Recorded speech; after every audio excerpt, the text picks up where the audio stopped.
ezekre is sikerrel megfelelni, ismételten és akkor már nem lesz.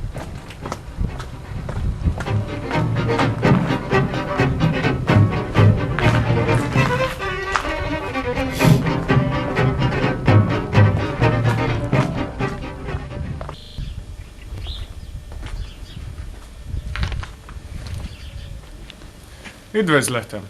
Gratulálok, és legnagyobb elismerésemet szeretném kifejezni. Minden feladatot teljesítettek, minden próbát kiálltak. Ideje hát, hogy én is felfedjem magam. Nem tudom, tartottak-e egy kísértől a személyes találkozástól, mert én bizony vadásztam önökre.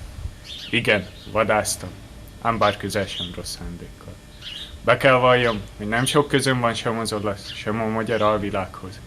Épp egy másik családhoz tartozom. A múzeumokban a rendőrséggel együttműködve foglalkozom a műkincslopás problémájával. A Római Egyetemen is a hatékony fellépés a műkincstolvajokkal szemben című tantárgyat oktatom már évek óta. Ezzel a kis freskós színjátékkal is éppen az volt a célom, hogy bátor és belevaló szakembereket találjak, akik képesek eredményesen részt venni a pompai feltárásokban, és még közé nem tett műkincsek után kutatni. Mert, mint bizonyára kitalálták, a freskó nincs nálam. Soha nem is birtokoltam semmi ilyesmit illegálisan.